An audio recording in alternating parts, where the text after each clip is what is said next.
Caçadores de nazistas na América Latina. Os ativistas políticos Serge e Beat Classel vigiam um prédio de apartamentos em um bairro calmo. A equipe de marido e esposa viajou de sua casa em Paris para encontrar o criminoso de guerra. Para Serge, não se tratava de política. Como judeu francês, ele perdeu a família no Holocausto. Filmamos Lishka quando ele saiu de seu apartamento.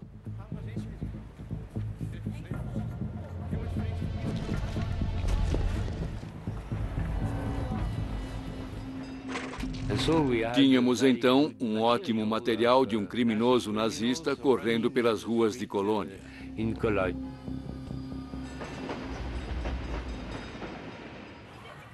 Os Classel esperaram que o filme de Lishka os ajudasse a influenciar a opinião pública alemã.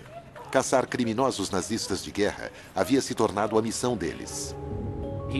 Ele era um jovem advogado muito inteligente e perspicaz, e ela era babá, mas também tinha uma ótima cabeça. Serge foi quem abriu os olhos de Beat sobre o que havia acontecido durante a guerra. Para levar adiante seu audacioso plano, eles precisavam de ajuda. Eli era um fotógrafo que havia perdido a mãe em Auschwitz. Marco era um amigo da universidade. E Davi era um médico cujas habilidades no judô poderiam se mostrar úteis.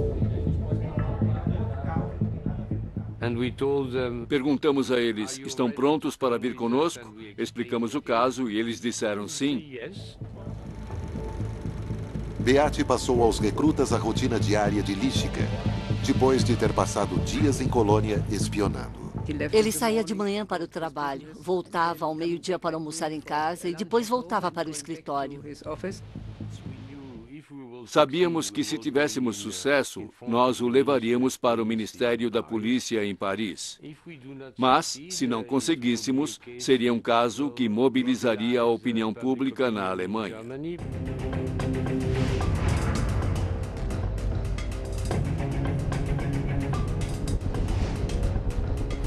A equipe viajou para a Colônia. Ensaiou o sequestro e, ao finalizar os últimos detalhes, deparou-se com um problema. O carro alugado não estava mais disponível.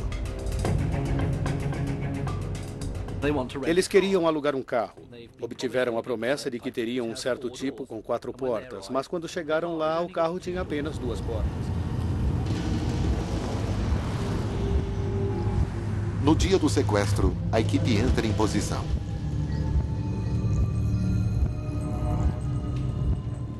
Como sabem, eu fui voluntário no exército israelense em 1967, por isso não temia entrar em ação. O plano era assim. Depois de terem colocado Lishka no porta-malas, dirigiriam para a periferia de Colônia e o transfeririam para outro carro alugado para que não fossem reconhecidos ou identificados no caminho para a França.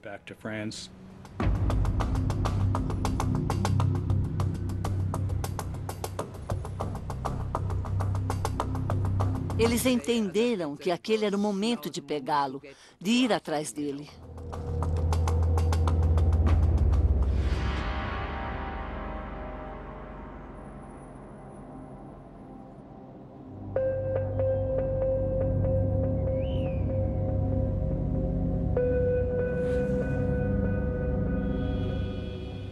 Eles tinham o plano. O que não tinham era o pessoal que pudesse realizá-lo.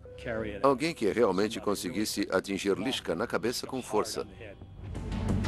No momento crucial, Eli perde a coragem e fica paralisado.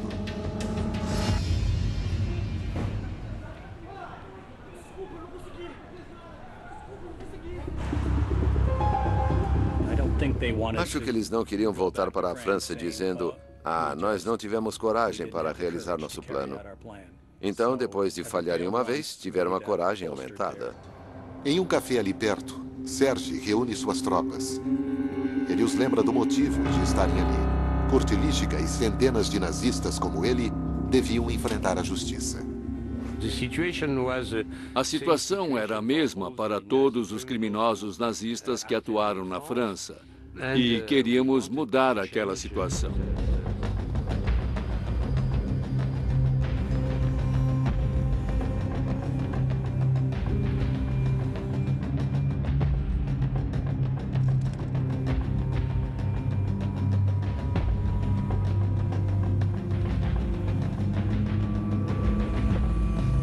Era 12h45 quando fizeram a segunda tentativa de sequestro.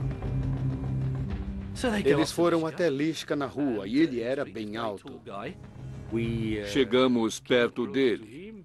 Um pegou uma mão, o outro um braço e outro pegou o outro braço. Ele ficou chocado. Como você ficaria se um estranho chegasse na rua e pulasse em cima de você? Ele era muito pesado e foi muito difícil empurrá-lo. Ele começou a gritar: Hilf, Hilf, socorro, socorro.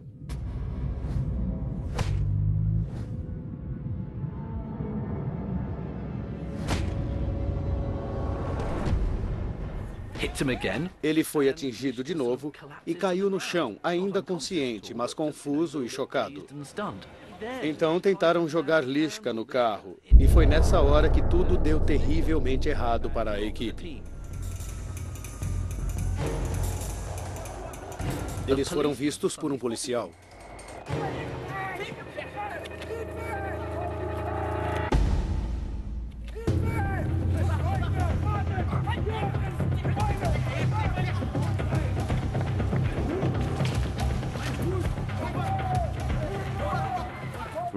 Corremos todos para o carro para fugir do policial.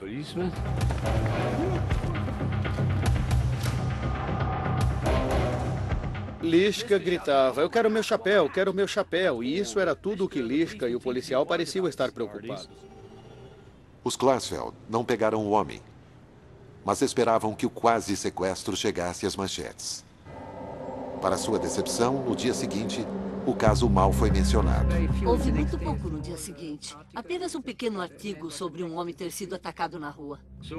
Ligamos então para os jornais. Beate ligou como se ela fosse a vizinha de Lishka. Ela perguntou como era possível que nada fosse escrito enquanto o pobre senhor Lishka era jogado ao chão e atacado por estrangeiros.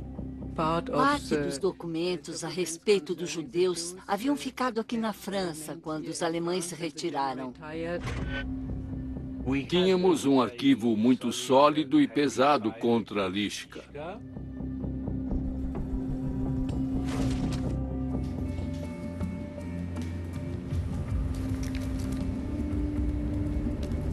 Mas para os Klarsfeld, quanto mais eles lutam para levar nazistas à justiça, mais perigos enfrentam daqueles que querem impedi-los.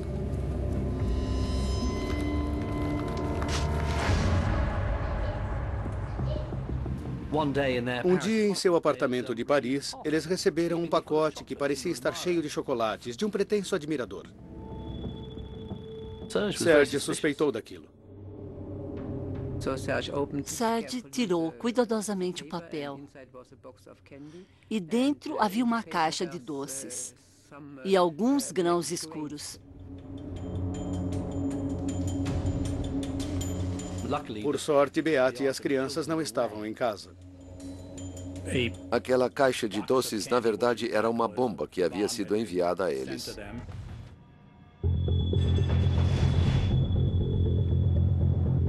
Maio de 1973. Beate eleva as apostas de novo. Grávida de 6 meses e com o apoio dos sobreviventes de Auschwitz, ela vai ao escritório de Lishka para fazer um protesto. Ela nunca teve medo, nunca teve nenhum medo.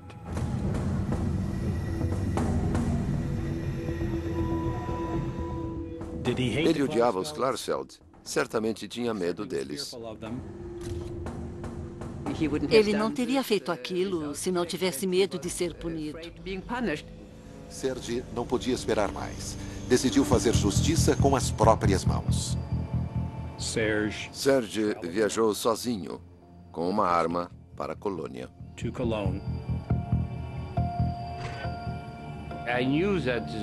Eu sabia que a ameaça de matar criminosos nazistas não seria levada a sério até que dessemos uma prova.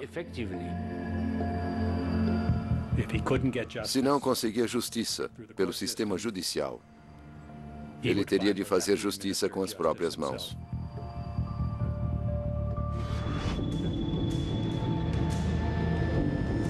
Lishka achou que ia morrer. Lishka! Decidi não matá-lo porque seria um ato de desespero. Sorri, dei risada e saí correndo.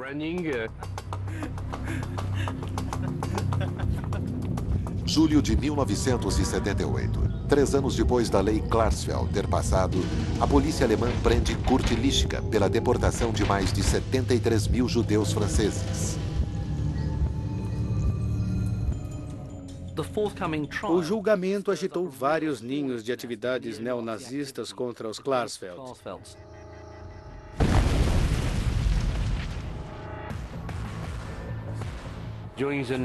Durante a noite ouvimos uma explosão e Beate disse, o que foi isso? Eu disse, acho que é o nosso carro. 9 anos depois que os Klarsfeld passaram a vigiar o prédio de Kurt Lischka, os 3 réus foram considerados culpados. Lischka foi condenado a 10 anos de prisão. Embora tenha sido condenado a 10 anos, na verdade só cumpriu 5 anos. Foi solto em meados da década de 80 com base em problemas de saúde e veio a falecer em um asilo para idosos. O julgamento de Lischka, para nós, foi um julgamento daqueles que viveram sem punição na Alemanha por mais de 30 anos e que acabaram sendo condenados por uma nova Alemanha. Os crimes nunca foram esquecidos. No final, esses criminosos puderam ser julgados pelos crimes que cometeram.